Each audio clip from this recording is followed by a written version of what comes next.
शरणम शरणम गच्छामि।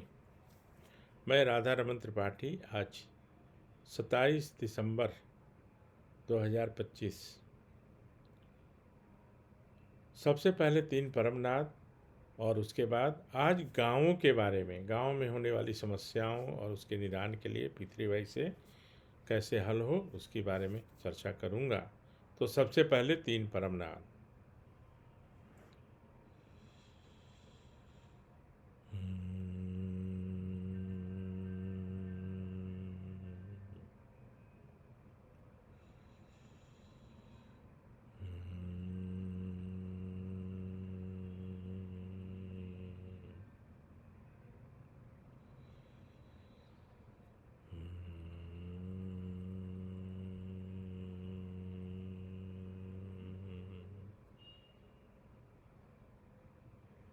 शरणम शरणम गच्छामि। सबसे पहले बता दूं कि पितृवाई करने में किसी तरह के ढोंग की गुंजाइश नहीं है। मतलब इसमें कुछ ऐसा नहीं है कि हम किसी को उसमें बहका कर कुछ ऐसा करें, ढोंग करें, उनको ठगें। परम जी ने इसीलिए इसको बहुत सिंपल बनाया, इस विद्या को, पितृवाई को, ताकि कोई ठगे ना जा सकें और कोई ढोंग ना कर सके। ये जानना अति आवश्यक है। दूसरा, कष्ट नष्ट और ठगैती से अलग है ये विद्या। क्या है? कष्ट नहीं, नष्ट नहीं और ठगैती नहीं। कष्ट इसलिए नहीं कि इसके लिए कोई खास जगह जाने की ज़रूरत नहीं, पैसे खर्च करने की ज़रूरत नहीं। आप जहाँ हैं, जिस अवस्था में हैं, उसी अवस्था में पितृवाई किया जा सकता है। समय का कोई इसमें बंधन नहीं है कि इतने बजे से इतने बजे तक ही करना है, नहीं तो कोई राहु काल आ गया, अभी कुछ नहीं, अच्छा काम करना, ऐसा कुछ नहीं है। तो पितृवाई करने वालों को राहु काल और केतु काल की ज़रूरत नहीं है सोचने की। अब नष्ट इसलिए नहीं है कि न तो अगरबत्ती जलाना है, न फूल चढ़ाना है, कुछ भी नहीं करना है ना। और ठगैती इसलिए नहीं है कि सब कुछ जो प्रतिज्ञा हम करते हैं इच्छा पूरी होने के बाद परम जी को देने। जो प्रतिज्ञा हमने की और हमारी जो क्षमता है, एक बात फूल नहीं चढ़ाने का और अगरबत्ती नहीं जलाने का एक और मकसद है। मकसद मतलब उद्देश्य। क्योंकि एक समय ऐसा आएगा, थोड़ा दिन जो नया शुरू किए हैं उनके लिए, थोड़े दिनों के बाद अगर आप लगातार निरंतर करते रहेंगे परम योग, तो आपको एक दिव्य सुगंध की अनुभूति होगी, अनुभव होगा। तो आप या हम ये डिफ्रेंशिएट करना कठिन हो जाएगा कि मैंने अगरबत्ती जलाई थी उसका सुगंध है या कोई और दिव्य सुगंध परम जी की शक्तियों का है। मान लिया कि ये कोई, मान लीजिए कमरा है, मैंने इसमें बहुत फूल ला के रख दिए, चाहे अगरबत्ती जलाए, तो हम कैसे समझेंगे? अगर कोई आध्यात्मिक अनुभव होंगे भी तो मैं उसको उस अंतर नहीं कर पाऊँगा, यानी उसको डिफ्रेंशिएट नहीं कर पाऊँगा। इसलिए परम जी ने वो भी मना किया है। तो इसके लिए कोई आसन में खास बैठने की ज़रूरत नहीं है। मतलब ऐसा है ना कि कई जगह मैंने सुना है, वैसे मैं बहुत कम सुनता हूँ, लेकिन कि हाथ पर हाथ ऐसे रखिए तो इस आसन में बैठिए, ऐसा कुछ नहीं। खड़े खड़े भी कर सकते हैं, ये मैं स्वयं परम जी के मुख से सुना हूँ। जूते पहन के भी कर सकते हैं। कभी कभी कोई जल्दीबाजी है, कोई मित्र नीचे से पुकार रहा है, बहुत जल्दी है, तो एक बार भी करके चले जाइए, चलेगा। तो खैर, ये तो परमनाथ से संबंधित कुछ बातें, कुछ कुछ जो मेरे मन में आती थी जब नया नया शुरू शुरू सीखे थे हम। तो मैं अनुभव करता हूँ कि जो नए लोग सीख रहे हैं या जो नया जानकारी जिनको मिल रही है, उनकी भी जिज्ञासा रहती होगी कि क्या करना है और क्या नहीं करना है। जैसे बहुत लोगों को अभी तक मालूम नहीं है कि वाहन चलाते समय नहीं करना है, कब नहीं करना है, वो भी तो बहुत इम्पोर्टेंट है ना, वो जानना तो बहुत इम्पोर्टेंट है। तो वाहन चलाते समय नहीं करना है, किसी प्रकार का वाहन, धूल भरी आंधी हो तो नहीं करना है, नाक अलाउ नहीं करे, यानी कहीं गंदगी है, बदबू है, नाली है, गैस है कहीं, केमिकल गैस, तो वहाँ नहीं करना है। तो ये तो बहुत संक्षेप में, और ये यही है, इससे बहुत ज़्यादा अधिक भी नहीं है। जितना ज़्यादा प्रयोग करेंगे उतना ज़्यादा अनुभव होगा।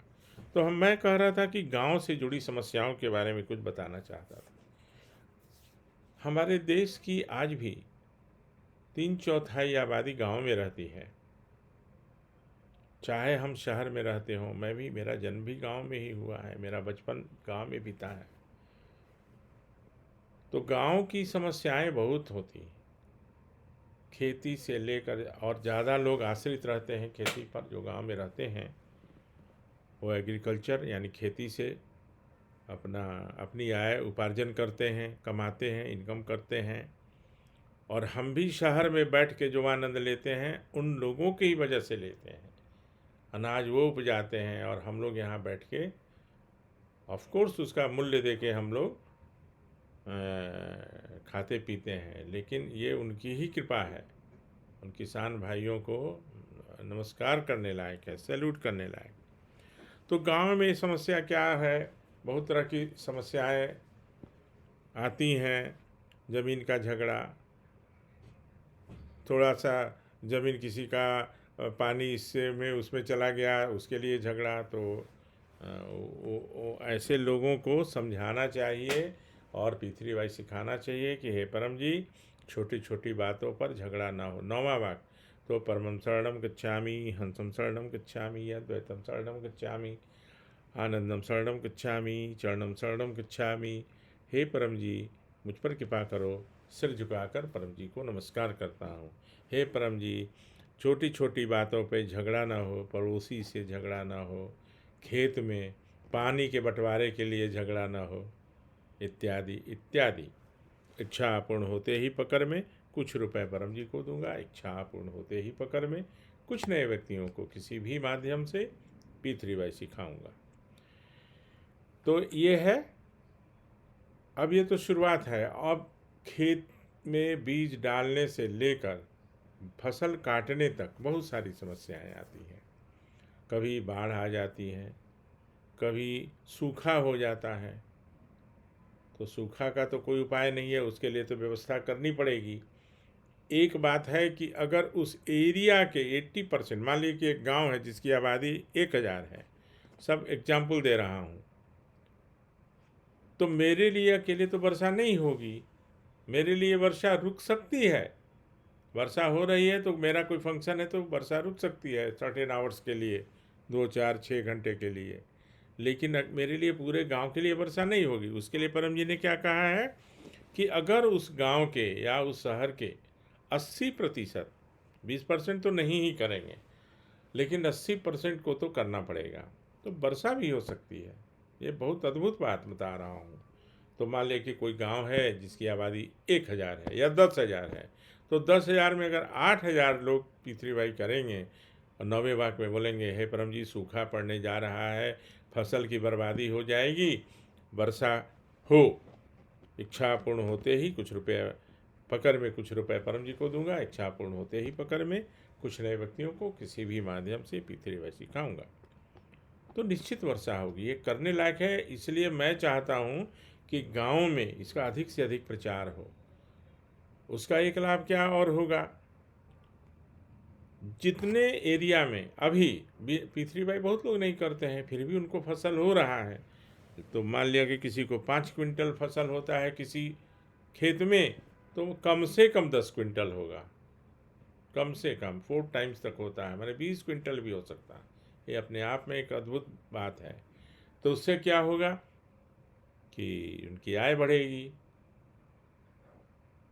अब इसके अलावा ओला गिरता है, ओला के लिए पहले बताया हूँ।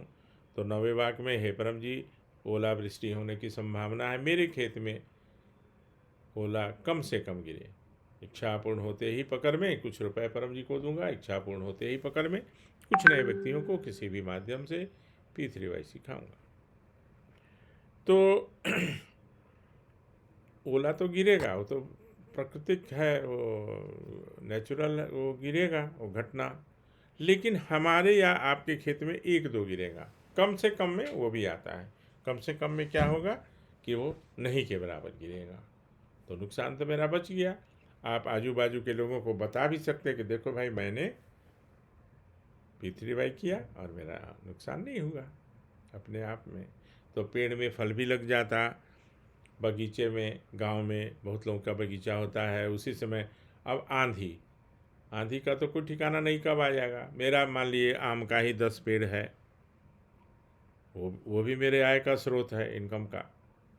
अब आंधी आ जाएगी तो अधिकतम क्या पूरा का पूरा आम भी गिर जाता है आंधी में। तो कर लेंगे हे परम जी 9वां वाक्य, हे परम जी इस आंधी में हमारे पेड़ का कम से कम फल या आम गिरे, जिससे मेरा नुकसान कम से कम हो। इच्छा पूर्ण होते ही पकड़ में कुछ रुपए परम जी को दूंगा, इच्छा पूर्ण होते ही पकड़ में कुछ नए व्यक्तियों को किसी भी माध्यम से P3Y सिखाऊंगा। अब एक ये सब तो होता ही रहेगा। और अब एक होता है सांप। गांव में सांप काटने की बहुत घटना होती है, और उसकी वजह से, उसके कारण अनेक लोगों का देहांत भी हो जाता है। कुछ का इलाज हो पाता है और कुछ का नहीं हो पाता है। तो एक बात मैं बताना चाहता हूँ कि एक तो सांप काटेगा नहीं, पहले कर लिया जाए कि हे परम जी 9वां वाक्य में मुझे सांप और बिच्छू से कोई भय न हो और मुझे न काटे। इच्छा पूर्ण होते ही पकड़ में कुछ रुपए परम जी को दूंगा, इच्छा पूर्ण होते ही पकड़ में कुछ नए व्यक्तियों को किसी भी माध्यम से P3Y सिखाऊंगा।